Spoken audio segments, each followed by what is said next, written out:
Bonjour à tous et bienvenue dans cette nouvelle émission d'Encre de Bulle. Une émission où nous ne serons pas trois, nous serons quatre, mais on vous laissera rencontrer notre quatrième invité, la quatrième personne tout à l'heure. Mais d'abord, on va dire bonjour à Isoka, qui a une petite actualité qui vient de sortir aujourd'hui. Salut Isoka, comment ça va? Salut tout le monde, ça va très bien, ravi d'être ensemble encore une fois pour parler comics. Et Ouais, oui, vas-y. j'ai une petite actualité où effectivement, ça y est, je me suis lancé, j'ai lancé ma chaîne YouTube, donc Isoka Parker, où j'ai lancé une première petite vidéo où je vous présente très rapidement, enfin rapidement, 25 minutes, quoi. C'est mon rapidement à moi, hein, les différentes éditions et formats en VO, parce que voilà, j'ai envie de proposer un petit peu du contenu VO, surtout sur la chaîne. Donc voilà, j'essaierai de proposer une à deux vidéos par semaine, comme en fonction, on verra. C'est parti, je me suis lancé dans le grand bain. Voilà. On a été un petit peu mauvaise langue en disant qu'il allait se lancer d'ici un an et demi pour comme on a fait avec d'encre et de bulle. Donc pour nous faire mentir, la semaine juste après, il lance sa vidéo. Mais Voilà, félicitations c'est ça. en tout Vous cas. m'avez vexé du coup. Je me suis dit, ah là là, faut que je sois productif. Mais la vidéo est très cool et je vous invite à la voir. Elle sera dans la description en commentaire. Merci beaucoup. Très On a très hâte de aussi voir ça. Adas qui était pas là depuis 15 jours. Comment ça va depuis 15 jours? Eh ben très bien, très bien. J'ai mis un t-shirt de circonstance pour les news de tout à l'heure. Ouais, c'est vrai qu'il y en a un petit peu là qui sont tombés. À voir si ce Et, sera du bon ou du mauvais. On jugera sur place. Mais bon, ça m'enchante guère vraiment pour le moment. ouais, c'est mitigé un peu, mais bon, on aura le temps d'en reparler. C'est ça. Et avec nous, vous l'avez peut-être vu sur le live de Deviant Prod, le lundi des Déviantes. Alors, je sais plus le numéro, mais il y a 2-3 semaines à peu près. Mathieu Tellet. Bonjour Mathieu. Bonjour, ravi d'être là. Je te laisse te Alors, présenter je un risque, petit peu. oui, déjà toutes mes excuses, hein, je reviens de la Comic Con et je risque d'être un peu, d'avoir un petit jet lag. Voilà, je suis un peu cassé parce que c'est super bien passé, mais voilà, c'était très intense. Et moi, que dire, je suis scénariste, donc j'ai fait un petit comics qui est en crowdfunding qui a très bien marché l'année dernière, qui s'appelle Héritage, le t-shirt. Et puis là, cette année, j'ai coécrit et pas écrit une BD qui s'appelle Retour en Normandie et qui sort là dans les jours qui viennent chez tous vos bons libraires. Voilà. Euh, On aura l'occasion d'en reparler. Tu nous présenteras un petit peu tout ça, surtout que l'initiative est vraiment cool. Oui. Avant toute chose, pour tous ceux qui nous écoutent et qui nous regardent sur YouTube, déjà pensez à vous abonner, à liker la vidéo, ça nous aide énormément en référencement et nous permet d'avoir un petit peu plus de rayonnement, donc un peu plus de retour pour des nouveaux projets, pardon. Euh, et n'hésitez pas, vous pouvez aussi nous entendre sur toutes les applis de podcast, Spotify, Deezer, Amazon Music, Apple Podcast. On est là partout. On va commencer avec les news, du coup, parce qu'il y en a un petit peu à traiter. Alors, c'est parti. Et une news surtout pour Isoka, du coup, pour Adas, pardon, excusez-moi, avec la grosse annonce Marvel du relaunch X-Men. Alors avant de laisser la parole à Adaf, tu vas arrêter de m'exclure sur les X-Men, s'il te plaît. Ça commence à être un petit peu ancien. Je suis un gros fan des X-Men aussi. Alors, j'accepte qu'Adas soit notre représentant des X-Men, mais ne m'exclus pas, je te prie. Oui, mais c'est que voilà, cette news, on va laisser la primauté à Adas de nous la présenter. Avec plaisir. Et, déjà, vous auriez pu en parler il y a 2 semaines, parce que c'est sorti un petit moment maintenant. Et, voilà. Merci de l'avoir gardé de côté. Alors, que dire, que dire? Bah déjà, cette nouvelle ère qui est annoncée là, elle vient en remplacement de la période Krakoa, qui a maintenant 5 ans. Elle a commencé en 2019. Été 2019, je me souviens très très bien des moments où ça sortait. Il y avait une vraie effervescence autour de la série de Jonathan Hickman. Il y avait des théories qui fusaient de partout sur Internet. Je suivais quelques blogs américains où vraiment ils allaient en profondeur dans les références que Hickman convoquait et tout. C'était un petit peu la folie. Et j'ai l'impression que que cette ère Krakow, elle s'est un peu diluée au fil du temps. Alors, est-ce que c'est le départ précipité d'Hickman après Inferno, alors qu'il y a quand même des séries de qualité qui ont continué après? Est-ce que c'est la multiplication des titres? Parce qu'on a commencé avec un pool de 6 séries. Il y avait donc X-Men, New Mutants, X-Force, Fallen Angels, Marauders et Excalibur. Et au bout d'un moment, on en a eu 9, 10, peut-être plus.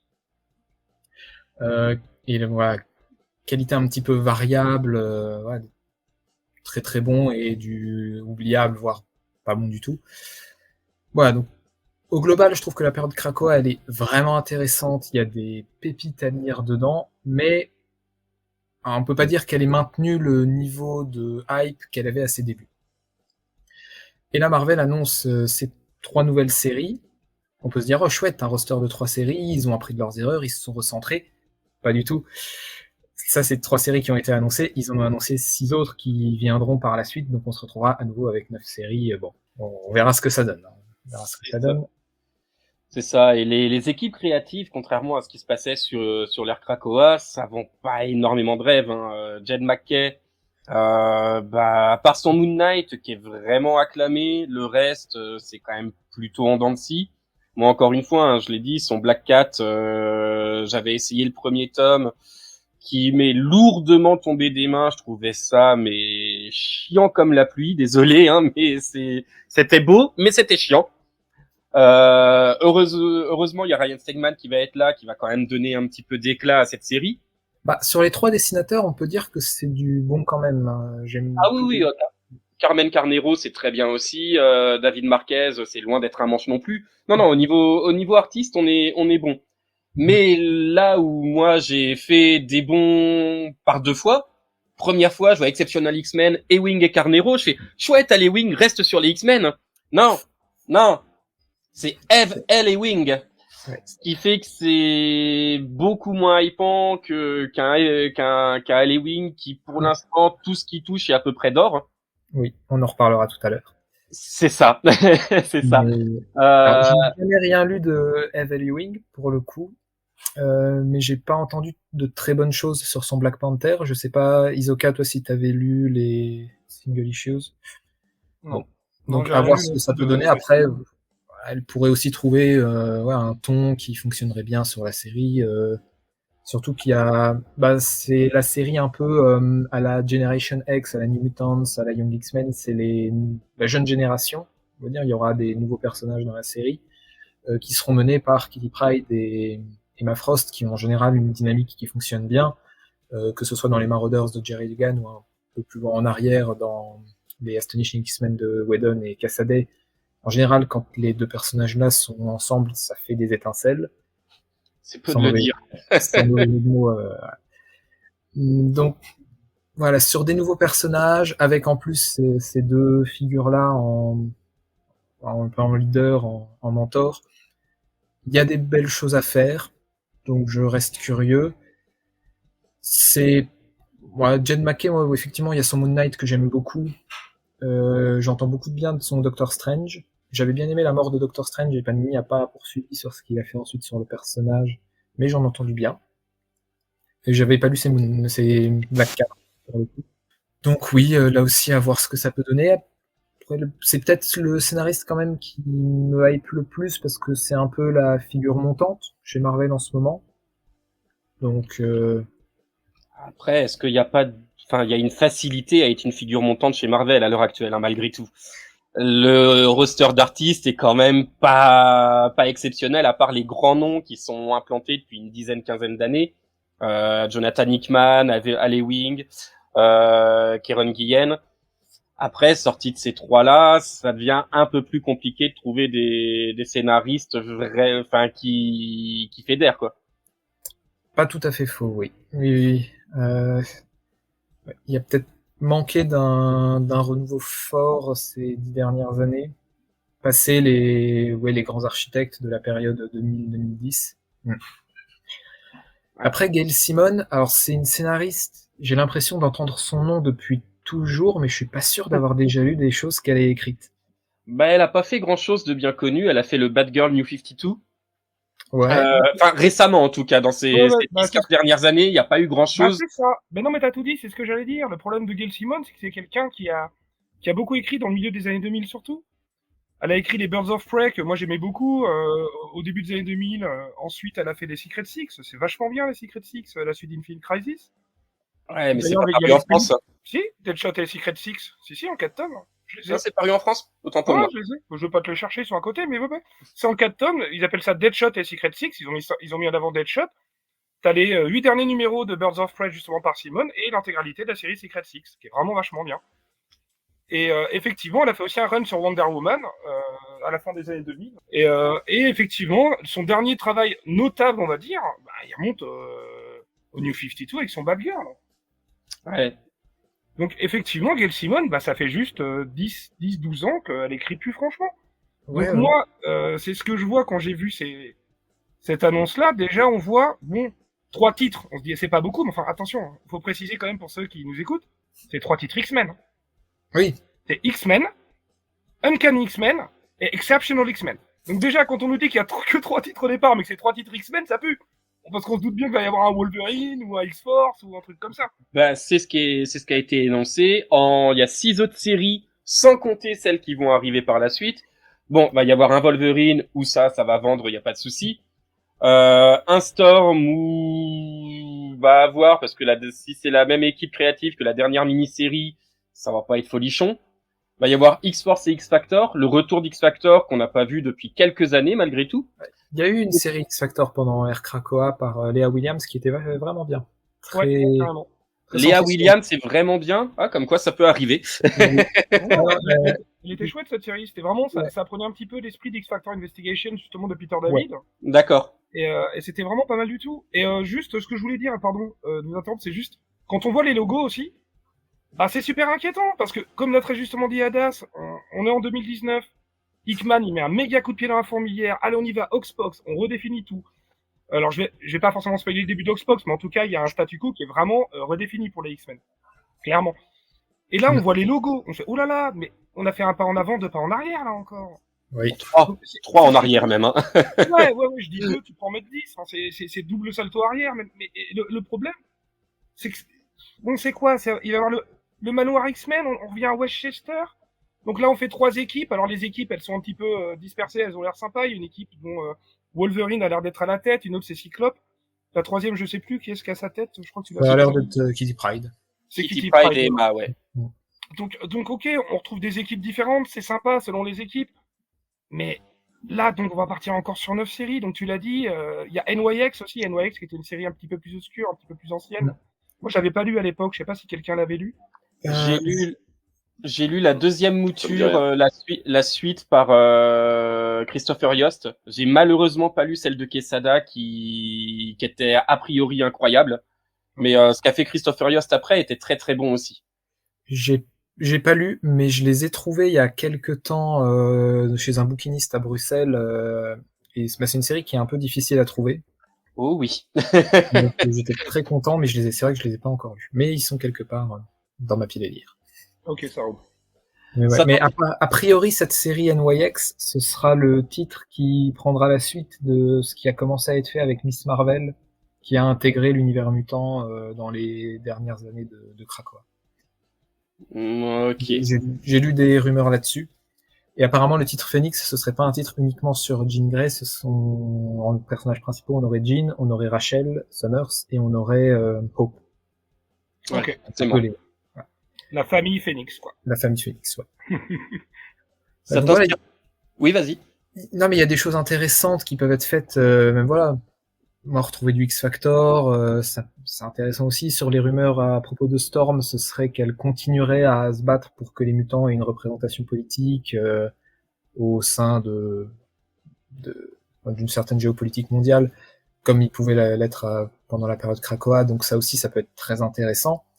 Mais ça fait beaucoup, en fait. Ouais, on a l'impression qu'ils veulent faire ils veulent pas trancher entre tradition et modernité, donc ils font une espèce de continuité dans la tradition, en fait.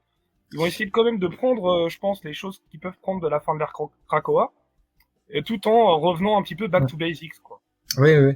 Mais là, si tu reviens sur les compositions des équipes, tu prends l'équipe de Uncanny X-Men, c'est vraiment l'équipe années 80-90 par excellence, quoi. Complètement, oui.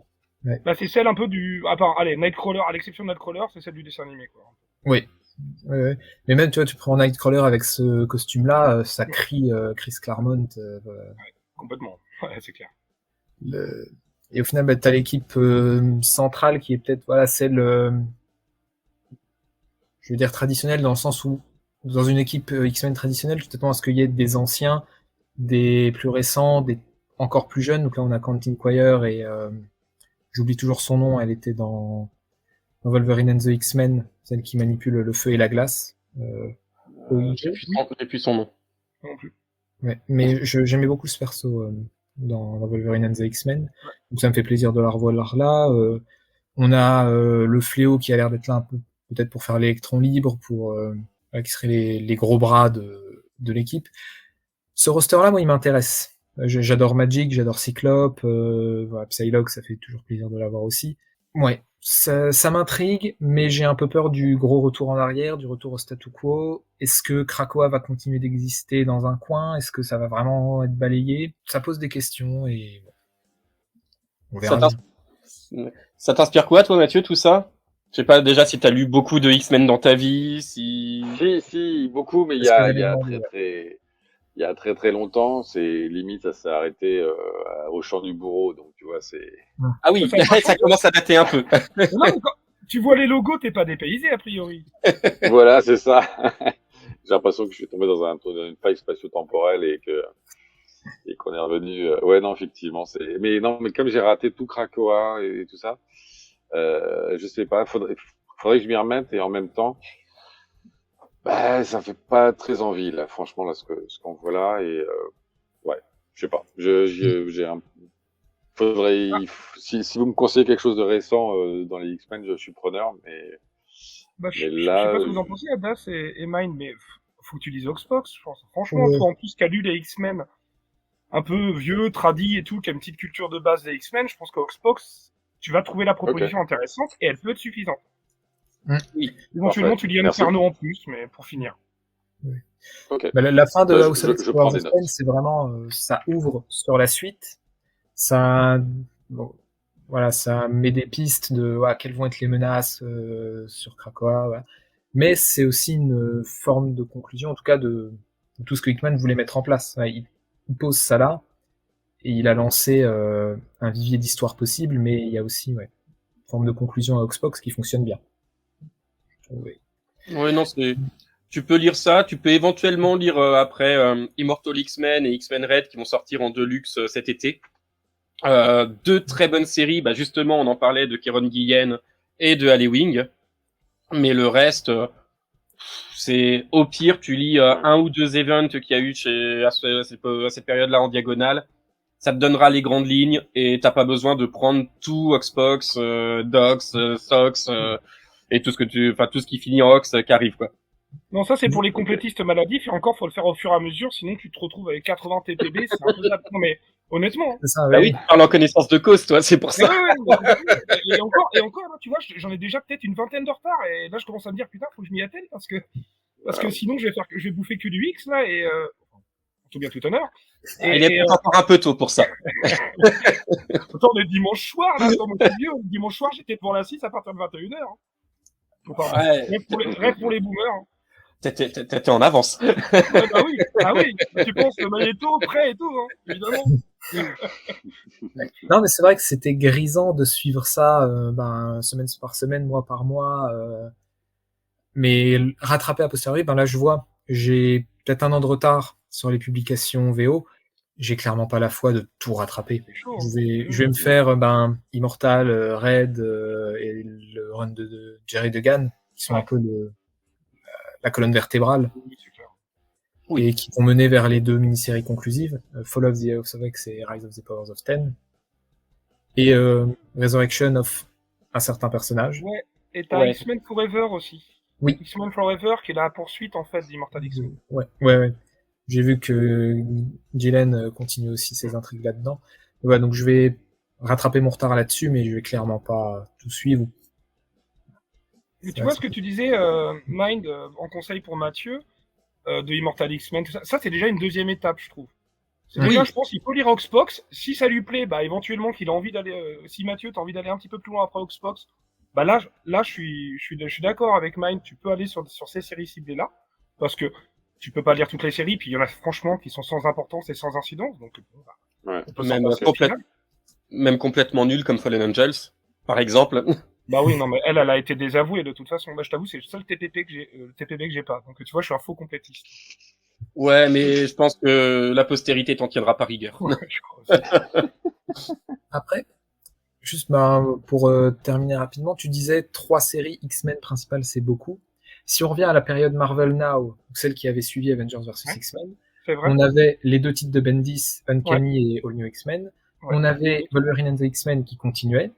Ah, putain, On avait la série X-Men tout X-Men court. de Brian Wood avec un casting T'as raison. 100% féminin.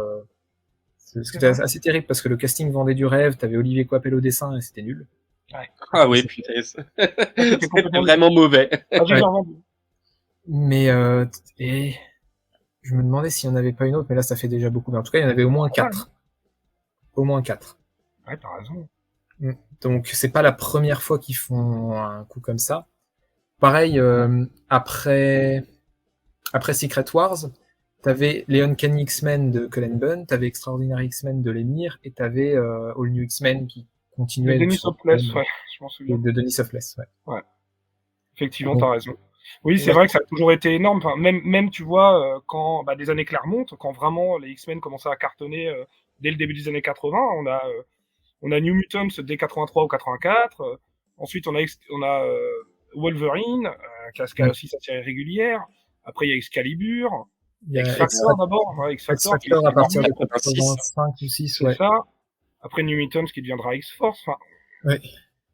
Ouais, et puis ça et puis après, il y a les complètement X-Men de Jim Lee en plus des Uncanny. Enfin, c'est ça, où là ça éclate complètement à partir de Jim Lee, quoi. Ouais. Mais ouais. Mais en c'est parlant, vrai. Oh, pardon, oui. excuse-moi. Juste pour Vas-y, terminer, vas-y. c'est vrai qu'on on en a déjà parlé. Tu vois, souvent, les gens ils me demandent un petit peu ce que je suis, je dis que je suis pas franchement l'univers Marvel. Par contre, je suis dans les X-Men. C'est presque un univers dans l'univers, les X-Men. Oui. Tellement c'est dense, tellement il y a de séries, tellement il y a de personnages. Ah, mais le nombre de personnages mutants qui ont été créés au fil des années, c'est assez titanesque. Hein. Ouais. Les X-Men pourraient totalement... à une époque, ouais, il y avait la rumeur, justement après Secret Wars, il y avait la rumeur, Marvel veut mettre les Inhumains en avant, ils vont mettre les mutants de côté et tout. Et bon, ça aurait été assez terrible parce que les mutants apportent quand même une vraie richesse à l'univers Marvel. Mais je me dis, s'ils l'avaient vraiment fait, les mutants auraient pu vivre dans leur coin leurs aventures. Il y a largement assez de personnages et de concepts pour tenir dans leur coin, quoi. C'est ça qui était génial d'ailleurs, c'est que tu voyais justement dans l'ère de Nofix, t'as l'impression que tout mutant que t'avais croisé à un moment dans tes lectures, tu le recroisais en fait sur Krakoa. Ça, c'était vraiment fou. Ce travail-là, il était fou. On se demande même s'ils ont pas fait cette multiplicité de séries, ne serait-ce que pour représenter tous les mutants, quoi. Ouais, c'est ça. Ça, c'était fou. Le House of M était là un peu pour réduire la voilure aussi. Hein. Ça a été un très bon event qui a remis un gros coup de pied pour les séries X-Men qu'en avait besoin parce qu'il y avait quand même une perte de vitesse.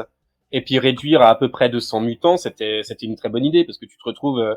Enfin, j'adore le personnage de Beck et notre gros point de désaccord avec Hadas, j'adore le run de Morrison sur les X-Men.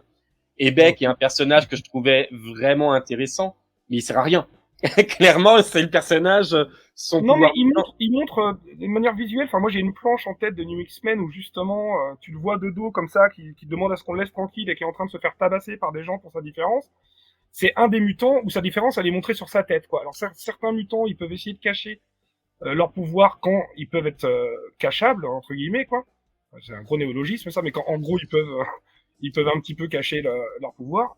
Et ben là, d'accord, là, Beck, ça se voit un petit peu sur sa tronche, malheureusement pour lui, quoi. Et du coup, effectivement, c'était peut-être un peu facile, mais moi, ça m'avait vachement ému. Mais je dois bien dire que c'est un des points que j'aime bien dans le run de Morrison, c'est sa façon de mettre en avant des freaks. Ça fait partie de la manière dont il développe vraiment la culture mutante. Il y a aussi un concept que j'aime bien qui a été aussi repris dans l'ère Krakoa du styliste mutant Jumbo Carnation qui était assassiné dans le run de Morrison. Puis Qui a son importance dans la Hellfire Gala, clairement. Ouais. Et du coup, j'aimais bien cette idée que les mutants commencent à prendre tellement d'importance qu'ils ont leur propre mode et leur propre designer de mode. C'est ça, ça fait partie des bonnes idées du run de Morrison, je trouve. Mais il y en a eu que quelques-unes de mauvaises. Le reste, dans l'ensemble, c'est quand même très bon. Et non, ne réponds pas, s'il te plaît. Il y aura un droit de réponse quand on fera notre spécial X-Men. J'aimerais vraiment qu'on fasse une spéciale X-Men. Il y a largement de quoi faire. Et si on nous laisse encore parler, on est bien parti pour la faire maintenant. À moins qu'on ait autre chose à dire. Et on va peut-être surtout que la prochaine news, c'est encore du X-Men, parce que Alors là, ça sort un petit peu du cadre des comics, mais série de mon enfance oblige, celle d'Hisoka un petit peu aussi, peut-être Mathieu, la série animée X-Men 92. J'ai vu quelques épisodes, mais non, je suis plus vieux. On dira Je pas suis ton très âge. vieux. Mais voilà, il y a eu les 3 premiers épisodes de X-Men 97 qui sont sortis. Alors j'ai pas encore vu le 3e, j'ai pas eu le temps, mais les 2 premiers m'ont vraiment hypé. Alors j'étais déjà acquis à la cause quand l'annonce de la série avait été faite, et j'avais un peu peur qu'on souffle un peu trop sur la nostalgie et qu'au-delà de ce côté passéiste, il y ait pas grand-chose d'autre. Et en fait, au niveau scénarisation, c'est vraiment impeccable. On suit la suite directe du dernier épisode de la série des X-Men 92 et on embraye sur de nouvelles intrigues, même si le premier épisode fait le pont entre l'ancienne et la nouvelle. Mais vraiment une très bonne série avec une animation plus soignée que ce qu'il y avait en 92.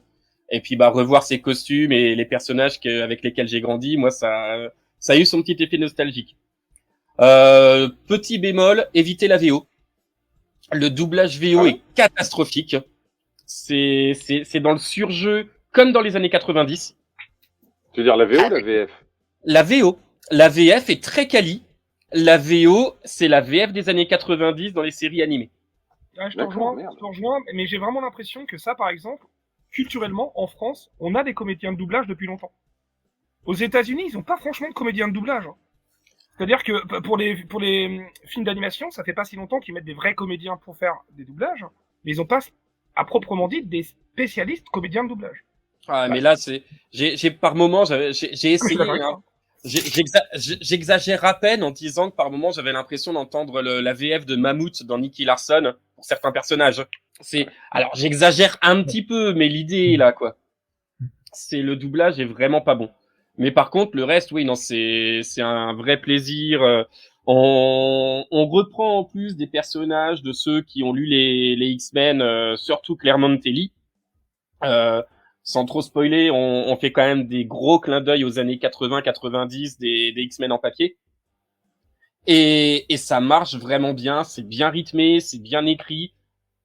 Chaque personnage a sa place. Et oui, non, ça fait vraiment plaisir à lire. À regarder, pardon. Ça fait, en fait, ça fait plus référence, je trouve, aux anciens comics, en fait, parce qu'on voyait dans les années 90, je crois qu'ils ont pas mal traité, parce qu'effectivement, elle était vraiment très très mal animée, la série de 92. Moi, quand j'étais gamin, j'étais surtout Batman. Je sais pas sur quelle chaîne elle passait, cette série X-Men, mais j'avais un souci. Alors, je sais pas si c'était... Il semble que c'était la 4, je crois, au début, ouais. Canal Plus au début, c'est pour ça, parce que j'avais pas Canal en clair, en fait. Donc, tout simplement, je pense que je la voyais pas. Bref. Alors, effectivement, l'animation est un petit peu plus soignée, même si c'est pas le point fort du dessin animé, quand même. Ça, c'est clair. Et après, les dialogues sont bien écrits, et ce que j'ai particulièrement apprécié, moi, c'est justement retrouver les intrigues des années 86, 88, enfin, on voit bien, là, qu'on va avoir des intrigues par rapport à, en plus, une de mes intrigues préférées par rapport à Storm, et ce qui lui arrive, voilà, avec Forge, avec sa rencontre avec Forge, je vais pas spoiler. Il y a également tout ce qui se passe avec Jean Grey, forcément, et puis l'apparition après d'un autre personnage en rapport avec Jean Grey, ça aussi, quand on a lu les comics, c'est génial, mais c'est arrivé il y a longtemps. Donc c'est marrant en fait la manière dont le dessin animé jongle entre les différentes temporalités pour réussir quand même à se créer son fil narratif. Ça, je trouve que c'était assez habile. Le rythme est très bon. On s'ennuie pas, c'est bien dialogué. Après l'animation, mais là je crois que je vais essayer à Das parler parce que je crois que c'est ce qui l'a un peu chagriné. Ouais. Bon déjà voilà, il y a un invité surprise du podcast. La mascotte. On a trouvé notre mascotte, c'est bon. Je à coup sûr exploser le compteur de vues sur YouTube. Si vous regardez l'émission. Bien sûr. Non, en vrai, ouais. J'aime beaucoup le chara design qui est un peu retravaillé. Il y a un ombrage qui est un petit peu plus prononcé que sur la série de 92 et je trouve que ça rend vraiment bien. Là, comme ça, sur une image fixe, je trouve ça vraiment joli. Mais j'ai un petit problème avec l'animation en elle-même. Je trouve ça très, très, très statique, en fait. Il y a vraiment, quand un personnage, une scène de dialogue entre deux personnages, il y a vraiment juste les lèvres, des fois un petit peu un bras qui bouge et tout le reste, c'est fixe. Ça bouge pas, c'est pas animé, il n'y a pas de mouvement sur les vêtements, il n'y a pas de mouvement sur le décor. Et j'ai un petit peu de mal avec ce style-là. Ça fait très fauché, en fait. je sais pas si c'est vraiment un manque de budget ou si c'est une volonté de se rapprocher du style de l'époque qui était assez limité techniquement. Mais ouais, ça m'empêche un peu de rentrer dedans. Au-delà d'effectivement bon, pour le coup, j'ai vu que le premier épisode en fractionné parce que j'arrivais vraiment pas à rentrer dedans.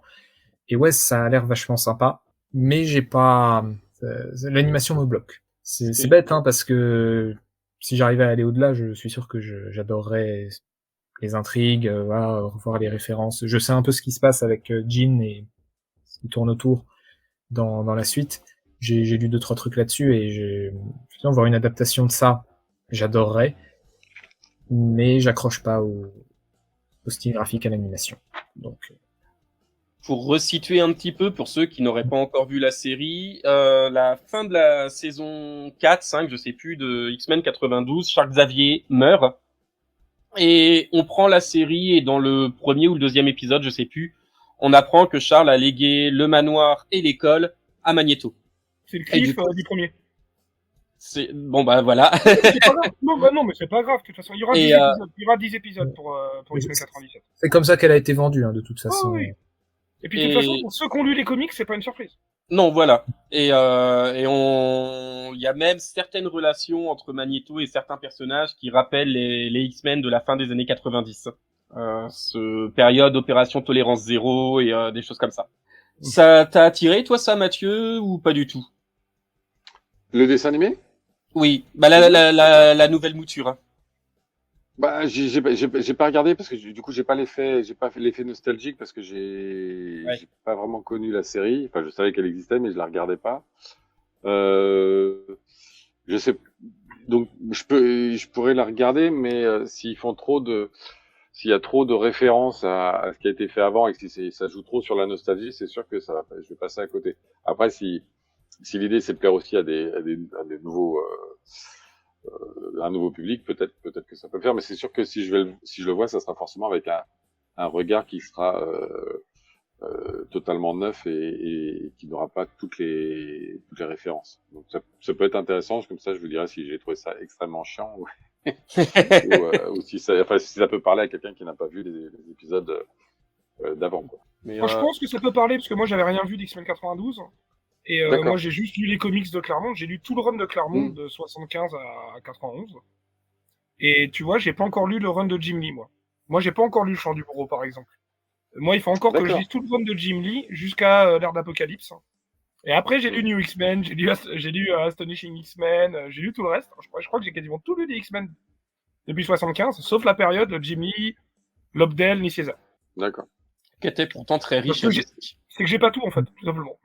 Ok. Et bah pour rester sur cette série, alors j'ai pas encore eu le temps de la lire, je voulais la lire pour l'émission, mais j'ai pas eu le temps. Forcément, Marvel surfe sur l'actualité en sortant la mini-série comics X-Men 97. Quelqu'un de vous l'a lu ou pas? Ouais, bah oui. J'ai pu le faire quand même parce que je me suis dit allez, il faut un soldat pour ça. Et du coup, ouais, je suis allé lire ça. Non, je vais lire ça, je vais en parler très rapidement. C'est écrit par Steve Fox et dessiné par je ne sais plus qui. Excusez-moi, tu vois, j'ai fait mes devoirs, mais à moitié. En gros, effectivement, c'est la série complètement inspirée du dessin animé. De toute façon, le single est sorti, si je dis pas de bêtises, une semaine après la diffusion des 2 premiers épisodes. C'est ça, c'est sorti ce mercredi. Voilà, bon bah voilà. Le dernier mercredi du mois de mars, pour ceux qui nous écouteraient bien plus tard sur YouTube. Voilà, c'est ça. Si vous êtes en 2028, bonjour à tous. J'espère que ça va bien. On doit être beaucoup plus vieux maintenant. Ouais, lors de l'âge. Donc cette série X-Men 97 en comics, en fait finalement, elle rejoint énormément le dessin animé, si ce n'est que vous n'avez pas Morph dans le comics. Morph qui est vraiment, je pense, une invention du dessin animé, parce que moi je l'avais jamais vu dans aucun comics, non? Ah oui? Non, il existe depuis les années 90, Morph. D'accord, il n'a pas été créé dans le dessin animé, puis ensuite rajouté dans le comics. Ah bon, ok. Bah, je vais j'étais persuadé aussi. J'avais cru dire ça. Okay. Je me souviens de lui dans Age of Apocalypse. Ouais, mais le dessin animé il est antérieur. Mais oui, il n'est pas avant. Il est pas avant Age of. Je suis pas sûr qu'il soit avant Age of Apocalypse. Je pensais aussi que c'était une création. Moi, je croyais. Non, après, soit on vérifiera, soit il y a quelqu'un de plus avisé que nous qui mettra ça dans les commentaires. D'ailleurs, n'hésitez pas quand on dit des âneries, surtout moi, j'en dis beaucoup. N'hésitez pas à mettre des commentaires en dessous pour nous Alors, non, il est très très vieux, Morph, vu qu'il est apparu dans le Uncanny X-Men volume 1, 35, d'août 67. Waouh. D'accord, donc c'est Stanley alors. C'est Roy Thomas et Werner Roth. Le combien tu dis? Le 35. Alors là, bon bah. Uncanny? Ouais. Bah, en tout cas, d'après sa fiche Wikipédia. Parce que Uncanny, c'est à partir du numéro. Bon, peu importe. Peu importe. Elle a été rétronommée. Ah oui, c'est vrai. Et il s'appelait Changeling à cette époque-là, et il s'appelle Morph depuis 2001 dans Les Exilés de Jude Winnick. D'accord. Bah, Changeling, ça faisait peut-être un peu trop d'ici, quoi. Il n'était pas assez vert. Ouais, c'est ça. Et donc, bon, alors très rapidement, elle est très semblable en fait au dessin animé. Il y a quelques petites différences de trame, mais on va arriver à la même chose. Hein. C'est-à-dire que Jean Grey, il va lui arriver quelque chose de personnel dont elle aimerait parler à Cyclope, mais Cyclope n'a pas le temps du fait de ses nouvelles responsabilités suite à la mort de Charles Xavier. Donc on a vraiment à peu près la même trame. C'est juste que les choses sont pas tout à fait de la même manière. C'est-à-dire que dans le premier épisode du dessin animé, je crois qu'on est surtout pour les Sentinelles autour de Bolivar Trask et du moule des Sentinelles, si je dis pas de bêtises. C'était bien le premier épisode d'animé, ça, non? Oui, c'est ça. Je savais plus si je confondais les deux trames. Et là, dans celle-ci, ils vont au secours en fait de Dazzler qui devait faire un concert et qui est enlevé par une espèce d'organisation en gros de humains anti-mutants. Sauf que la mort de Charles Xavier a fait naître un petit peu une espèce de conscience collective, comme quoi tous les mutants ne sont pas mauvais, les mutants et les humains peuvent travailler ensemble, comme quoi avec sa mort, le rêve de Charles Xavier va pouvoir peut-être se matérialiser. Donc c'est très sympa, c'est très agréable à lire.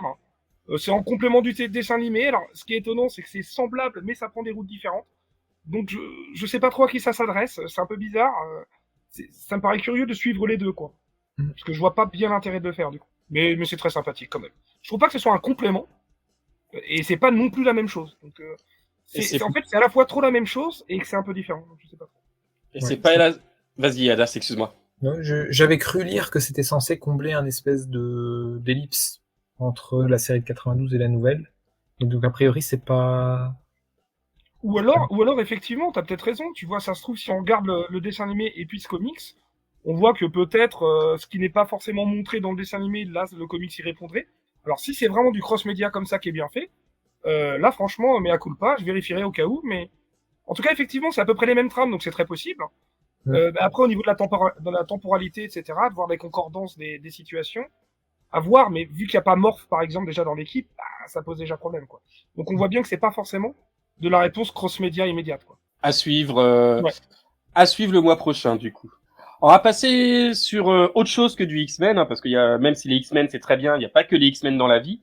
On va aller chez un éditeur qui va parler un petit peu à Mathieu, mais surtout à Isoka, qui est grand fan de cet éditeur, avec deux petites sollicitations qui sont tombées, tu voulais nous parler. Ouais, exactement. Alors c'est drôle parce que chacun des deux scénaristes, que ce soit Brian Posehn sur Rifters ou Jerry Duggan sur Falling in Love on the Path to Hell, ont travaillé ensemble sur Deadpool. Tout début, parce que Brian Posehn, je crois que c'est un comique américain qui a fait un petit peu de stand-up, c'est comme ça qu'il a commencé, et Jerry Duggan, c'était parmi ses premiers travaux chez Marvel, et maintenant, Jerry Duggan, on le connaît un petit peu plus, dont on a parlé tout à l'heure, qui était notamment sur la série X-Men, depuis maintenant presque 30 numéros, peut-être un peu plus, même 35, je crois, je sais plus. Donc, très rapidement, j'y suis allé un petit peu sur les auteurs. Rifters, donc c'est de Brian Posehn, et ça raconte un petit peu des espèces de... Alors, on est dans la science-fiction, on est un petit peu dans le futur. C'est des flics, et c'est des flics temporels, en gros. Mais des flics temporels ripoux. Voilà. Qui veulent, a priori, utiliser la temporalité à des fins personnelles. Voilà. Donc ça, c'est Rifters. Et donc, je vous ai dit, hein, je vais aller très vite, parce que, comme souvent, je me renseigne pas tellement sur le pitch. C'est vraiment pour vous parler un petit peu de séries à venir, que je dirai certainement, puis après, je vous ferai je vous dirai un petit peu ce que j'en pense, si ça vaut le coup, selon moi, de continuer ou pas.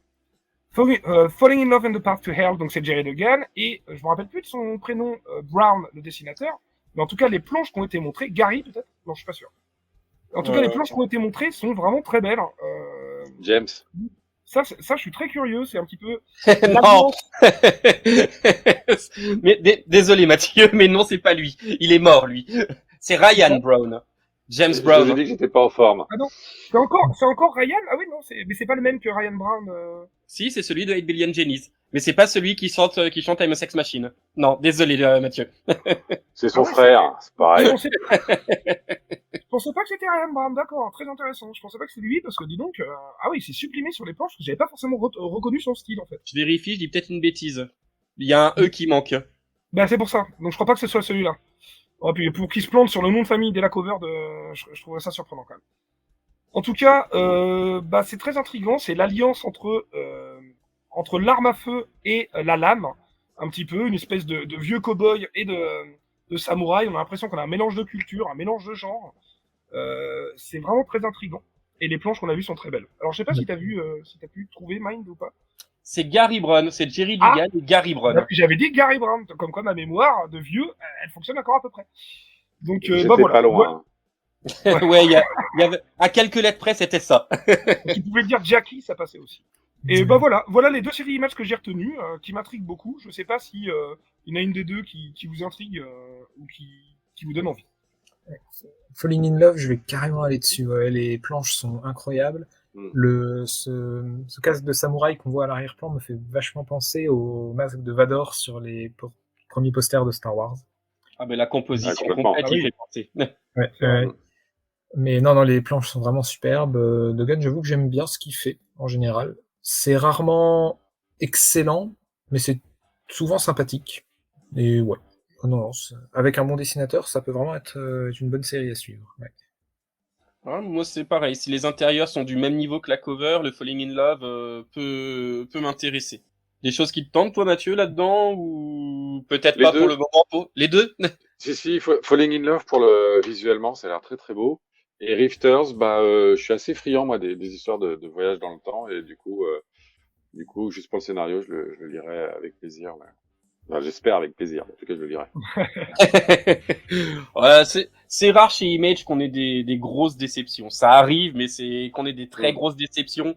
On laisse ça plutôt du côté de Marvel, généralement.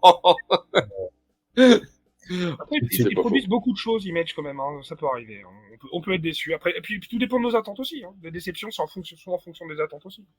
C'est pas faux. Bien sûr, mais après, je trouve qu'il y a toujours des idées. En fait, chez Image, il y a toujours des au moins ou le pitch, le concept. Enfin, il y a toujours quelque chose d'original. C'est vrai que le problème des Big Two, c'est qu'ils ont tellement de contraintes, ils peuvent tellement rien faire avec leur perso. Enfin, rien faire.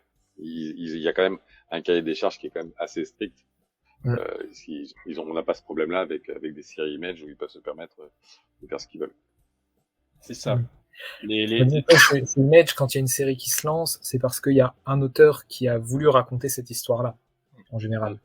Alors que chez Marvel, ils ont un certain nombre de personnages et ils disent tiens, toi, tu voudrais pas écrire sur ce perso, et que le mec ait des idées ou pas, il se lance dessus. Ouais, il doit fournir. Ouais, ils peuvent pas arrêter. C'est sûr qu'ils peuvent pas arrêter. Excuse-moi, Mathieu. Non, c'est vrai, effectivement, ils peuvent pas arrêter Spider-Man pendant 4 mois juste parce qu'ils ont pas d'idée de où expand, parce qu'il faut de toute façon qu'il y ait un titre qui sort tous les mois, donc il faut forcément alimenter. Ouais. C'est ce dont on parlait il y a 2 semaines, justement, sur quand on parlait du monde du comics, où justement les Big Two, il y a ce flow qui a besoin d'être là, et Amazing Spider-Man, c'est quand même pas la série du siècle à l'heure actuelle. Ils sont à 2 numéros par mois depuis 2 ans maintenant, et toujours par Zeb Wells, qui en fait quelque chose de... Je pense que la saga du clone, c'était bien à côté. Et ça continue, quoi. C'est parce que oui, de toute façon, Spider-Man, quoi qu'il arrivera, ça vendra. Donc c'est les contraintes éditoriales, et c'est vrai que chez des éditeurs indés, en dehors de franchises comme les Tortues Ninja ou quelques autres qui ont un gros potentiel, il n'y a pas tant de contraintes, quoi. Et puis comme tu disais, Zeb Wells, on en parlait un petit peu avec Hadas, on avait bien aimé Aliens, mais bon, il a fait quoi? Il a fait 10 ou 12 épisodes, tu vois, sur Aliens. 18. Alors que là, on lui demande d'écrire un script toutes les 2 semaines pour Spider-Man, quand même. C'est pas du tout le même taf, enfin, c'est pas la même exigence non plus, tu vois. C'est peut-être pas le mec taillé pour ce qu'il faut faire, mais en même temps, toutes les 2 semaines, ça se vend bien. Donc, visiblement, Marvel pense qu'il fait du bon taf, tu vois. Ouais, mais pour le coup, Aliens, c'était des outsiders, c'était vraiment l'équipe Ouais. de bras cassés de Krakoa, donc il avait peut-être aussi moins de contraintes Ah, là-dessus. complètement. Il a Alors que raconté ce qu'il a voulu là-dedans. De toute ah façon, oui, ça oui. s'est vu. Hein. Ils ont même foutu le bordel dans l'Hellfire Gala. Tu vois, donc il a vraiment fait ce qu'il voulait. Et c'est Ouais, ouais. excellent d'ailleurs. Mais Alors que Spider-Man, j'imagine que parmi tout ce qui peut être verrouillé chez Marvel, c'est peut-être celui-là le pire. Tu m'étonnes. Alors, tu fais ce que tu veux, hein, Zeb Wells, mais alors, tu prends en compte, hein, on va avoir un petit Gang War, un petit SOS, là, merde, c'est quoi déjà Symbiote of Summer, c'était ça Je sais plus. Summer of Symbiote. Summer, Symbiote of Summer, qu'est-ce que je raconte Voilà, enfin bref, il y avait 2-3 trucs comme ça, hein. Vas-y, c'est facile, tu vas jongler entre les events, tu vas nous faire un truc chouette, non Ouais. Ouais, puis Peter Parker, il doit toujours être fauché, il doit pas grandir, il doit pas vieillir. Il a été prof chez Straczynski, mais ça on oublie. Il retourne au Daily Bugle, il fait machin. Tu veux dire que les X-Men hein, qui étaient à Westchester, qui étaient à Krakoa, ils vont retourner à Westchester Ben, c'est ce qu'on disait, retour au statu quo, quoi. Un pas en avant et plusieurs pas en arrière, malheureusement. Ouais. Mais tu vois, pour revenir tout à l'heure à ce qu'on disait sur les X-Men, je crois qu'il y a beaucoup de lecteurs aussi qui vont être contents de ce retour au statu quo. En fait, c'est toujours le problème. C'est pour ça aussi peut-être que les comics ont du mal à avancer. C'est-à-dire qu'il y en a plein qui veulent qu'on bouge un petit peu, qu'on fasse grandir, qu'on fasse évoluer les personnages. D'ailleurs, Nightwing est une des meilleures preuves de réussite de cette émancipation qu'on peut avoir. C'est vraiment un personnage qui a évolué, mais il n'a pas tant que ça dans l'univers des comics. Et quand on essaie de le faire avec des personnages principaux, bah là, y en a qui gueulent, on veut pas, on réclame le retour au statu quo. Excuse-moi, Adas. Ouais, non, mais Nightwing, oui, il a évolué, mais c'était quoi, il y a 30 ans 40 Ouais. Est-ce qu'il a beaucoup évolué depuis Bah oui, c'est 30 ans, non, c'est dans les années 90, la première série Nightwing, non il devient Nightwing dans les années 80. Oui, avec les New Teen Titans. Oui, vous avez raison. Titans, Ah ouais, bien sûr. Ouais, même 90, hein, ça va vous faire un coup de vieux, les gars, mais ça fait 30 ans. Hein. Ouais, c'est vrai. Bah oui. Ouais. Ah, pourquoi on l'a invité déjà, Mathieu Et ouais. Mais d'ailleurs, je vais aller prendre ma soupe et je vais me coucher, moi. Iso, ce que tu dis, c'est hyper intéressant, c'est qu'en fait, ils reviennent à un statu quo et tu sens que ils veulent plaire aux lecteurs, comme nous, voire un poil plus vieux. Et c'est super compliqué, c'est qu'en fait, tu sens que Marvel et DC, ils essaient de raccrocher toujours le même public, et sauf que c'est un public qui vieillit. Et c'est ça pour moi le gros problème, c'est qu'ils cherchent pas à intéresser un jeune public. Et puis on parlait tout à l'heure là du nombre de TPB qu'il faut avoir lu. Vas-y, va accrocher un gamin aux X-Men en disant bon bah il y a pas de problème, tu lis pendant 20 ans et puis tu peux raccrocher les wagons. Déjà moi qui me suis arrêté il y a quand même quelques temps, je vous ai demandé parce que est-ce que je devais lire sur les X-Men. Mais d'abord, là, ils ont pas tous des potes qui vont leur dire ce qu'ils doivent lire, et c'est compliqué, quoi. Il y a tout il y a pas de grille de lecture, quoi. Il y a pas, ok, tu peux lire ça, il y a pas. C'est chaud. Et c'est toujours le même public qui ne fait que vieillir. Ça, après, c'est encore l'éternel débat, quoi. Mais là où c'est surprenant, c'est que les séries Amazing Spider-Man de Zeb Wells, ça vend. Mais comparé au Ultimate Spider-Man de Jonathan Hickman, qui là encore arrive, fout un coup de pied dans la fourmilière à coup de tractopelle, on en est à la 4e impression du premier numéro. Marvel, je pense que ça fait 25 ans qu'ils ont pas vu 4 impressions d'un premier numéro arriver, quoi. Donc, c'est qu'il y a une demande de nouveauté, une demande de quelque chose qui va sortir du lot. À voir aussi si ça tient sur la longueur. Les premiers numéros, ils marchent toujours bien. Bon, je t'avoue que c'est effectivement Ultimate Spider-Man, il est vraiment bien. La nouvelle version, elle est vraiment bien. Mais est-ce qu'il y aura toujours le même scénariste, le même dessinateur dans 10-15 numéros? Ah bah non, parce que là, déjà Keketo ne sera pas sur le numéro 4 et 5. D'accord. C'est David Messina qui prend le relais sur le numéro 4 et 5. Et à voir pour l'épisode 6, 3 et 4, 4 et 5, pardon. Et l'épisode 6, c'est Keketo qui est annoncé dans les sollicitations, mais sans grande certitude. Après, ça restera Jonathan Hickman. Et Keketo, c'est pas un artiste régulier non plus. Sur son Daredevil, il a été remplacé une paire de fois. Par contre, Jonathan Hickman, c'est quelqu'un qui a des plans à très long terme généralement. Donc, lui, il peut rester 3-4 ans sur la série. Si on le fait pas chier à lui dire, ouais, mais là, faut que tu nous fasses ça, parce que ça marche ce que tu fais, il restera. Attends qu'il lui colle un crossover.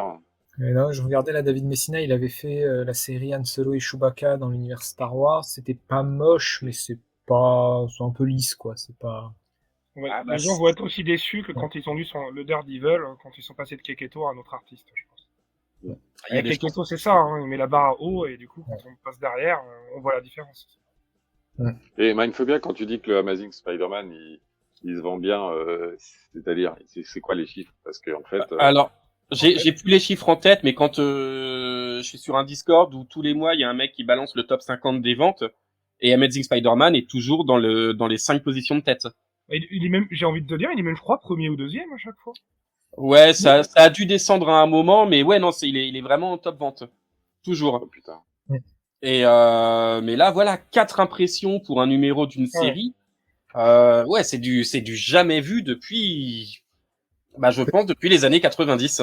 Peut-être le Star Wars numéro 1 de Jason Aaron Ouais, lui, il avait bien en cartonné. 2015. Ah oui.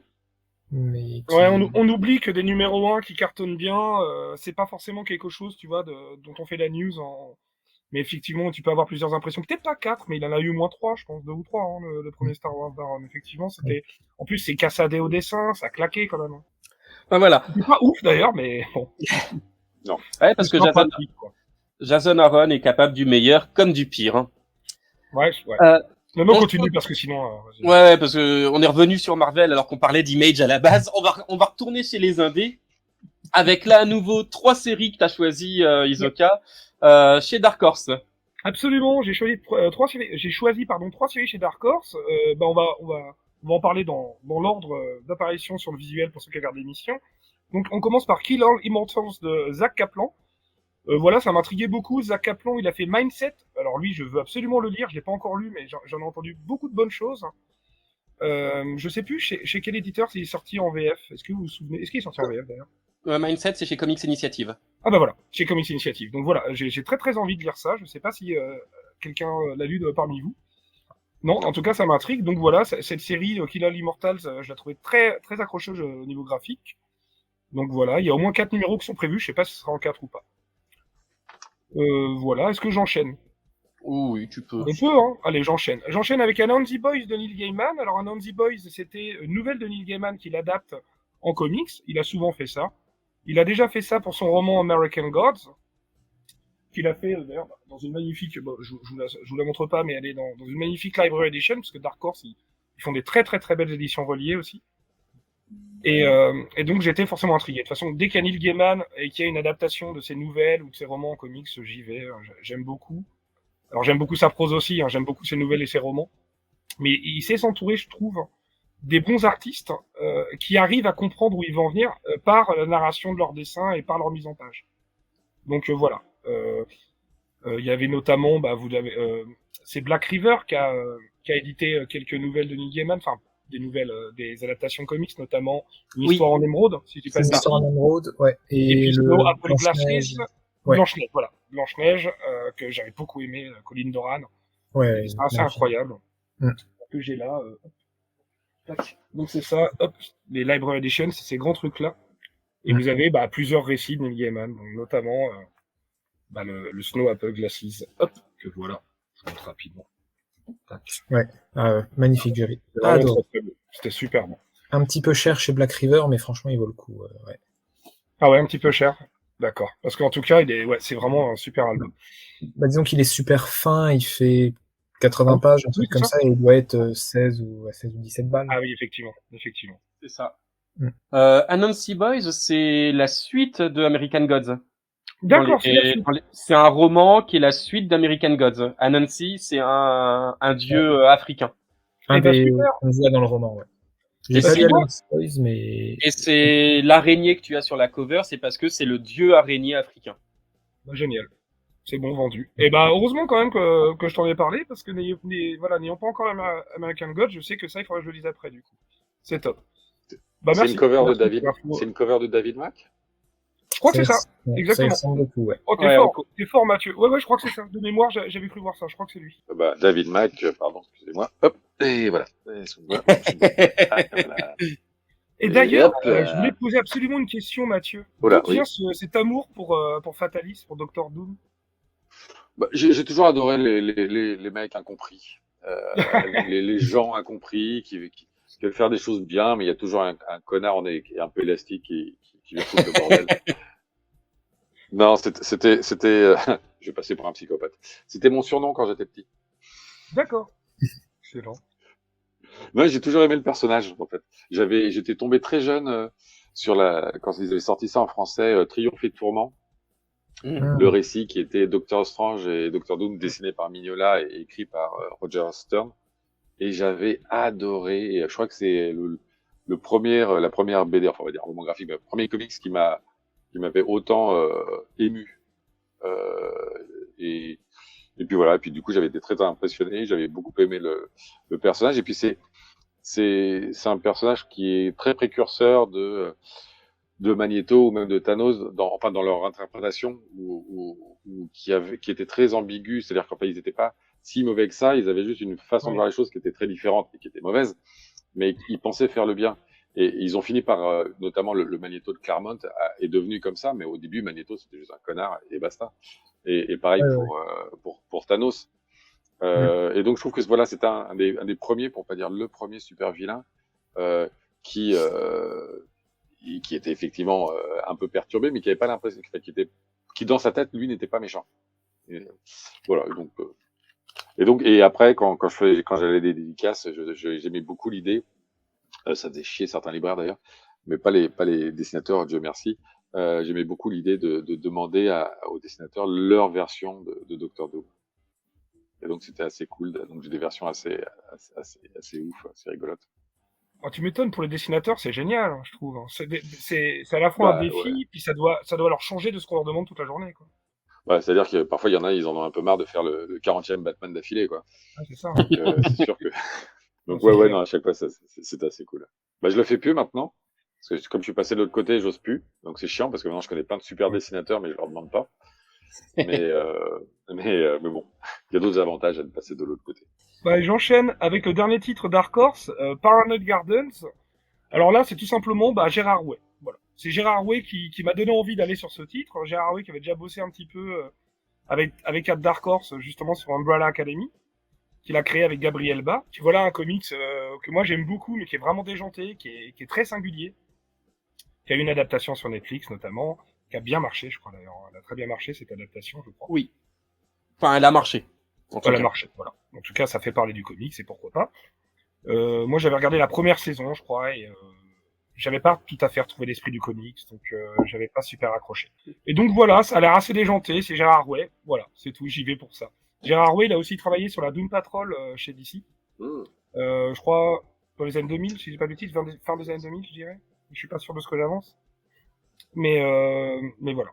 En tout cas, c'est sorti chez Urban, la Doom Patrol de Gérard Way. Dans la collection DC Signatures, je crois, Gérard Way présente. Il me semble. Donc voilà. Gérard Way, bien sûr, qui était un des membres, le leader de My Chemical Romance. Hein. Et qui l'est toujours. Qui l'est toujours, d'accord. Je sais même pas qui produisait toujours, tu vois. Et j'ai pas les années de parution de. Non, mais c'est pas grave. Encore une fois, c'était pour situer à peu près. De toute façon, je pense pas qu'il ait fait des comics avant les années 2000. Gérard Way, je crois pas. Oui, non, il est quand même relativement jeune. Mais oui, quand on aime les comics un peu déjantés, qui partent un peu dans tous les sens, mais avec un fil narratif, Gérard Way, c'est quelqu'un qui est à suivre. La Doom Patrol de Gérard Way, c'est 2016 de ce que je vois là. Ah, d'accord, donc beaucoup plus récent que je pensais. En effet. Des choses qui t'intéressent, toi, Mathieu, dans les trois qui sont présentés là? Le premier. Kill All Immortals. Le premier m'intéresse. Ouais. Ouais, forcément, avec ce que tu a dit. Ce que tu nous as dit, qu'on t'appelait Doom quand t'étais jeune, ta passion pour lui, forcément, dès que ça parle de meurtre, ça doit te parler. Meurtre, il y a du sang sur la couverture, moi, voilà. Moi, c'est des choses auxquelles je suis sensible. On t'a pas appelé Dexter, toi, dans tes premiers boulots, par hasard? Non, mais d'ailleurs, Dexter, c'est une adaptation de ma vie. Hein. J'ai signé des droits et puis ils ont adapté ça aux États-Unis. Ils ont fait ça Dexter, ça a super bien marché. Ok. Je suis pas sûr que je viendrais faire signer quelque chose à la TFF au final. Oui, viens. Si t'as rien à te reprocher, il te foutra la paix. Hein. Parce que on en reparlera, mais vous pourrez voir Mathieu à la Paris Fan Festival à la fin du mois d'avril. Mais on en reparlera tout à l'heure. On continue avec ta dernière sollicitation et deux que je notais moi chez Boom Studio. Tu veux commencer? Vas-y, je te laisse l'honneur. Alors moi je commence par du coup la troisième image que vous voyez là. C'est donc High Heart Skull Crusher. Excusez-moi. Donc de Josie Campbell. et de Zono, je sais plus le prénom, au dessin. Alors le dessin, c'est un style très cartoony, hein, vraiment à cheval entre le comics et le manga. Mm. J'ai regardé une ou deux planches, il y a un certain dynamisme qui donne très envie. Donc ça, c'est la cover du numéro 2, donc a priori, je sais pas trop si on va suivre une bande qui joue soit une espèce de sport, une sorte de polo ou de hockey sur gazon, on sait pas trop, on va voir. Ou c'est un sport inventé, je ne sais pas trop. En tout cas, Du ça avait l'air polo assez sur dynamique. gazon. Ah, ok, bah voilà. Et j'y suis allé surtout pour... C'était une connerie. Ah, moi, je sais rien. Ouais. J'y suis allé surtout pour Josie Campbell. Josie Campbell qui avait fait The New Champion of Shazam, que j'avais vraiment beaucoup aimé. Dessiné par Doug Shainer, c'était vraiment super beau aussi. Et elle est sur Amazon's Attack en ce moment en VO. Voilà, donc une série en 6, Amazon's Attack. Donc voilà pourquoi j'y suis allé, tout simplement chez Boom Studios. Et Boom Studios, en général, quand ils font un numéro 1 qui m'intrigue, bah j'y vais et je suis rarement déçu. Ouais, non, il y a un éditeur qui est plutôt quali. Et oui, Josie Campbell, j'en ai entendu que du bien sur Amazon Attacks. Sauf Deviant, on dit beaucoup de bien enfin, bien moins de mal en tout cas que le Wonder Woman de Tom King. Et New Champions, ça a une belle petite réputation d'estime, donc c'est vrai que ça peut être intéressant. Qui est dispo dans le Dawn of Shazam, d'ailleurs. Pour ceux qui se demandent, le New Champion of Shazam est dispo dans le Dawn of Shazam. Ouais. Qui est peut-être la seule chose qui me ferait acheter un Dawn of français, parce que j'ai déjà les issues, mais je me suis dit je vais peut-être prendre la version collectée de Shazam de Wade et Mora, parce que c'est très fun et très bien. Et avoir le New Champions, ça va peut-être me faire économiser quelques euros en achetant les deux d'un coup plutôt que les deux séparés. Toujours chez Boom, mais il y a un auteur qui, depuis qu'il a pu l'exclusivité Marvel, on le voit absolument partout. C'est Jason Aaron, justement, dont on parlait, qui va revenir sur une série qui a fait beaucoup de bruit en France pour son numéro 1, beaucoup moins pour son numéro 2. C'est Berserker, le titre signé Kind et Keanu Reeves. Et là, Jason Aaron s'entoure de, alors que je dise pas de bêtises, je l'ai noté quelque part, de Francesco Mana. Francesco Mana, vous avez pu le voir sur les Fantastic Four de Slott, de North si vous lisez de la VO, parce que Panini ne semble toujours pas décidé à les éditer en France, et vous avez pu le voir aussi sur Live Story.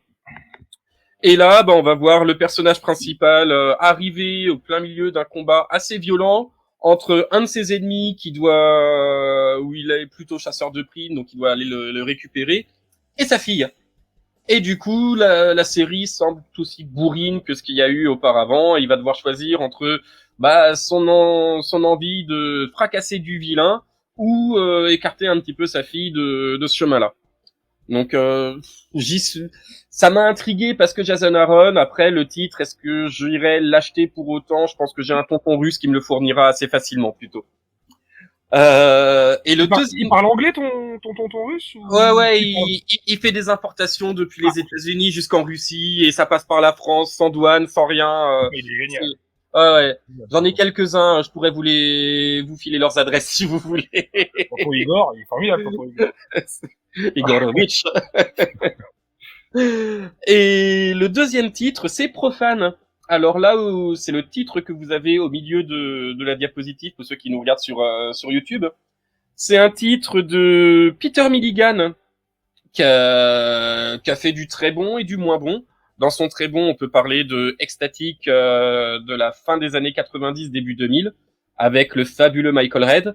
Dans le moins bon, on peut parler de son Red Lanterns, que moi je trouvais pas exceptionnel et pourtant Dieu sait que j'aime la franchise Green Lantern. Et là, on va suivre un polar, donc ça devrait te parler, Mathieu, où l'enquêteur enquête sur un meurtre et toute son enquête dans le pitch qui a été donné l'amène à penser que c'est lui le tueur. Donc quelque chose de plutôt intriguant et puis cette variante cover de Mike Deodato Jr. moi j'adore. Ouais, c'est ce que j'allais dire, ça ressemble à du Mike Deodato. Ouais. C'est lui. Et franchement, c'est quelque chose qui, je pense que j'irai. On sait pas encore si c'est une mini-série ou si ça va être une série au long cours, mais le pitch m'intrigue énormément. Tu peux redonner le titre? Profane. Et ça sort début juin, chez Boom Studio. Donc je te demande pas ce qui va t'intéresser là-dedans. Je pense que j'ai la réponse du coup, Mathieu. Profane t'intrigue. Bah ouais, non, après, pourquoi pas jeter un œil là sur la BD là sur le curling là. Mais mais par contre, Si c'est ça, je serais si, trop content. si tu fais un comic sur le curling, moi je pense que je l'achète. Euh, Berserker, non. En fait, Ouais. graphiquement, il y avait des trucs dans le premier, mais au niveau du scénar, enfin. Alors autant je peste sur les comics de l'ère, enfin, la mode un peu Bendis, même s'il a énormément de talent, de faire tout décompresser où tu as des mecs qui parlent autour d'une table pendant 4 numéros. Autant de la baston sur 22 pages, ça C'est me saoule peut-être aussi. un entre-deux qu'on peut trouver, je suis d'accord. Il y a peut-être un entre-deux, voilà. Ouais, Et ouais. quand t'as la cover bah, Deodato, quoi. Je me permets, puis après j'arrête parce que vous allez vraiment me détester, mais attends, est-ce que j'arrive à tourner? Voilà. Là, il y a un petit truc, là. Là. Alors attends, Docteur on va faire quelque... Ouais. On va Ah là, pouvoir zoomer. tu peux la montrer. Voilà. Je sais pas si vous la voyez bien. Ouais. On la voit, mais ouais, on n'a pas tout à fait la. Donc, le Ah, rendu ben, qu'on va voir, mais je vous voilà. la montrerai bien une prochaine fois avant de me faire tuer. alors Avant pour de ceux mourir. qui se demandent, Mathieu Tellet habite au Havre, à côté du Normandie. Même pas. Même pas. Je suis à Paris. Ah, mais voilà, mais ça, je voulais pas le dire, en fait. Je voulais donner un Ouais. peu de suspense. T'as cassé tout mon effet, là, en fait. Pardon. Mais Paris, c'est grand, on me trouvera pas. Non, et Deodato, c'est un génie. Et c'est un mec adorable. En plus, enfin bref. Un super gars. C'est un génie, mais sur Flash, c'est pas quelque chose qui lui convient bien. C'est quand même assez Non. statique, Deodato. Donc, pour quelque chose de très vif, très dynamique comme Flash, ça marche pas bien. Alors, ouais, sur ce qu'il est en train de faire là, mais il a eu un côté hyper dynamique. Moi, j'ai vu des choses qui se rapprochaient assez de Silvestri. D'accord. Mais là, le style qu'il a adopté, effectivement, je suis d'accord, ça, pour Flash, ça correspond. Pas après, sur Flash, je crois qu'il fait que 6 numéros et il s'en va. Euh, mais ouais, bah ils l'ont pas. J'aurais pu régler machin. Mais ouais, je suis d'accord. Là, il y a mieux. Les trucs qu'il a fait, il a fait des trucs super beaux chez cet éditeur, dont je n'ai plus le nom là, le nouvel éditeur, chez qui il était justement juste avant de faire Flash. Et c'est Awa. chez qui il va revenir. Voilà, chez Awa. Ah, Des ouais. trucs vraiment chouettes chez Awa. Hop, justement une cover de Deodato pour un titre chez Awa, si j'arrive bien le montrer. C'est une mini-série en 4 que j'ai adoré qui s'appelle Trojan, qui parle un petit D'accord. peu de tout ce qui est Undernet, des trucs un petit peu les snuff movies, etc., les trucs un peu dégueulasses qu'on peut faire dans l'Undernet. Il y a un mec qui va enquêter sur tout ça. Et là, on a une petite cover de Deodato aussi, justement, qui est assez sympa. Ouais. Je l'avais découvert sur Original Sin, l'event Marvel de Jason Ah oui. Aaron. Et l'event était vraiment pas mal et j'avais adoré son... Pour un Ah truc bah un si, peu si. qui se penchait un petit peu vers le polar et tout, son style collait vachement bien. Sur le Shop, si tu peux, Shop, c'est Hulk. Ce qu'il a fait sur Hulk. Et avant, il a fait une mini-série Tigra. Et c'est Hulk. Oh, ils étaient hallucinants. Et après, ce qu'il a fait sur Spider-Man était pas mal non plus, mais Ouais. c'est Hulk qui était dingue. C'était vraiment dingue. Est-ce que tu sais, c'est le run de qui, de Hulk, où il dessine dedans, Mathieu? Bruce Jones, Oui, me semble-t-il. Ah, d'accord. oui, c'est ça. Oui, C'est ça. c'est vieux, du coup, c'est les années 90. Ouais. Ouais, Tout ça va. début 2000, Oui, je dirais. Non, mais c'est Non, vieux. bah, attends, pas bien. Deodato, je l'ai découvert avec New Avengers de Bendis, donc c'est plus Ah vieux, du coup. ouais. Oh, non, mais il est passé sur tout. Il a bossé sur des trucs genre Wonder Woman. Il avait refait ça, c'était pas bien. Une espèce de version de Thor avec un style, avec des pics, enfin un truc horrible. Non, il a tout fait. Enfin, ça va faire 40 ans, plus de 40 ans qu'il dessine Deodato. Ouais, bah oui. Il Ouais, est là depuis toujours. ouais, ça commence à dater un peu, en effet. Mais Oui, bon, ça va. et On a tous besoin d'un archiviste du savoir. c'est ça. Ouais, je me casse. Est-ce que tu m'autorises à t'appeler Watu jusqu'à la fin de la soirée? Non, Non, bon, tant tant, pis. tant que c'est pas le père Fouras, ça va. Beyonder. Beyonder, c'était bien ça, les guerres secrètes, les vraies guerres secrètes de l'époque. C'était bien pour vendre du jouet, oui. Et ça c'est vrai aussi, que je les on ai va pas en reparler tout à l'heure. Ah oui, on va en parler, Carrément. Et... Bon, arrêtons de revenir à Marvel alors. Putain, c'est incroyable ça. Ils demandent rien, et on en reparle à chaque fois. Et juste pour conclure sur cette news, toi, Hadas, quelque chose qui te tente dans les derniers, enfin chez Boom, de ce qu'on a noté. J'avoue que le Skull Crusher, là, le côté très dynamique, ouais, un petit peu manga de la cover m'intrigue bien. Je sais pas si j'irai jusqu'à l'acheter, mais au moins feuilleter pour voir à quoi ressemblent les dessins, ouais. D'accord. Je ferai le crash test pour vous, de toute façon. Ouais, je le ferai pour profane parce que effectivement c'est quelque chose. Enfin, plus j'en parle, plus ça me rend curieux. Donc, je pense que les précos qui vont être ouvertes demain ou après-demain chez Pulps, très bon libraire de comics sur Paris, je prendrai dans la foulée, quoi. Non, bah tu m'as convaincu. Je crois que j'irai aussi sur Profane. Non, mais C'est- il était passé sous mon radar. Et puis Peter Milligan, je connais pas très bien encore. Là, ça a l'air sympa. Peter Milligan, c'est à double tranchant. Hein. C'est Ouais, soit c'est ce que j'ai c'est entendu. très bien, soit c'est vraiment pas fou. Mais là, sur un polar avec quelque chose qu'il a créé lui, je me dis que ça peut être intéressant. En même temps, est-ce que ça existe un auteur qui se plante jamais, quoi? Jonathan Hickman. Bah Ouais, ouais, c'est ce bon. que j'allais dire. Ouais, C'est je peux pas te donner tort de tout ce que j'ai lu d'Hickman m'a plu, moi, pour l'instant. Mais par contre, j'ai pas encore lu. Bon, j'ai rien lu de ce qu'il a fait en indé encore. Ah, East of West, c'est même si la fin elle est presque décevante, East of West, c'est très bien. Non, mais je compte bien y aller un jour à East of West, parce que je prendrai Ouais, des belles éditions urbaines. Elles sont vraiment belles. Puis en auteur qui déçoit pas, même s'il a moins de bouteilles que Hickman, t'as les Wing hein, aussi. Ah oui. Non, mais il y en a plusieurs. Moi, Brian Kevogan m'a jamais déçu. Je dis ça en déconnant. Ce que je veux dire, c'est que est-ce qu'on peut vraiment en vouloir à un auteur pour son irrégularité? Parce que ce qu'on demande, c'est créer de l'art et demander toujours quelque chose de top niveau. En fait, c'est une excellence qu'on retrouve chez certains auteurs. Il y a tellement de séries que je trouve que c'est peut-être normal qu'il n'y ait pas tant d'auteurs qui ont cette excellence-là. Et puis après, ça dépend s'il se retrouve à devoir fournir, enfin, s'il se retrouve justement sur un titre qui doit sortir tous les mois et donc de devoir créer un truc avec des contrats. Oui, Moi, j'aime bien. carrément, on en parlait tout à l'heure, t'as Straczynski, raison. moi, je trouve. Straczynski, il a pas beaucoup j'ai pas de souvenir de fausses notes de Straczynski. Ah si, là, depuis une petite dizaine d'années, c'est une descente aux enfers pour lui. Hein. Ses titres Alors, chez Hawaii étaient pas fous. Son Captain America, où on a j'ai pas viré D'accord. Jackson Kelly Colin Kelly, pardon, et Jackson Lansing pour dire non, mais vous vendez pas assez, dégagez, on ramène Papy JMS sur la série. Premier numéro, ah ouais, ça a l'air plutôt cool, bon, pourquoi pas. Dès le deuxième numéro, ça se casse la gueule et ça va que en se cassant la gueule.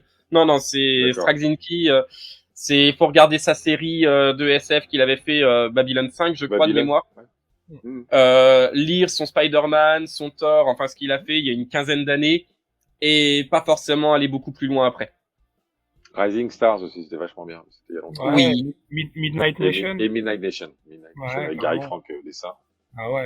J'ai un Gary Frank en jeu. Mais non, mais c'est ça. Il était au top. Et puis bon, Straczynski, c'est dommage. Soit il part avant la fin parce qu'il se fâche avec l'éditeur, soit on les laisse pas faire ce qu'il veut faire.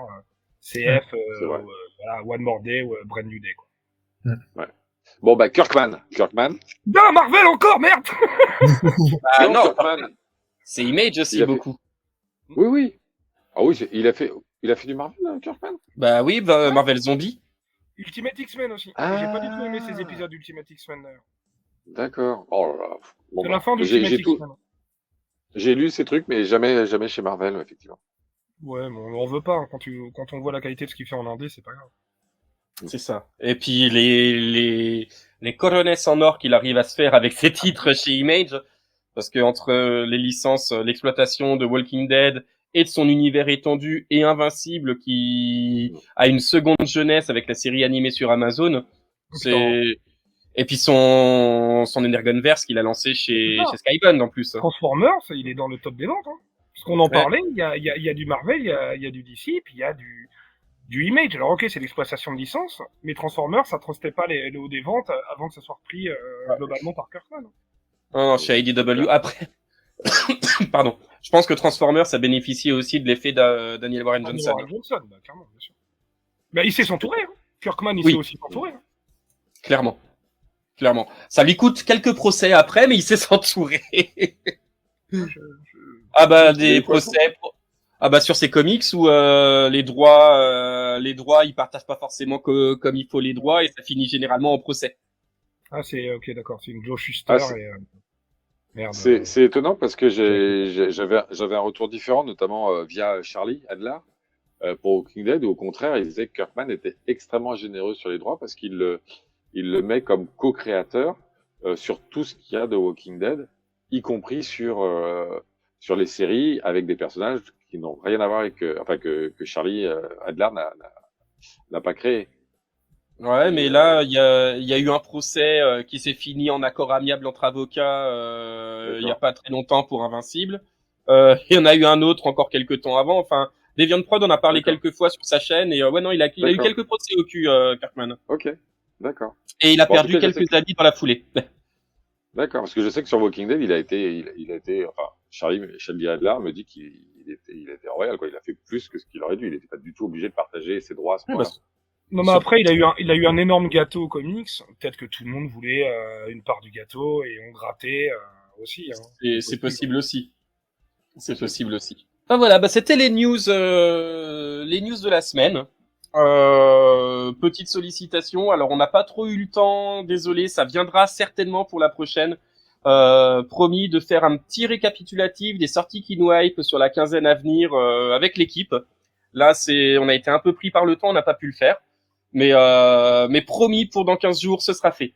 En attendant, bah, vous pouvez nous suivre sur les réseaux sociaux, non, sur YouTube, sur Spotify, sur Deezer, sur Amazon Music, Apple Podcast, avec le d'encre de bulle.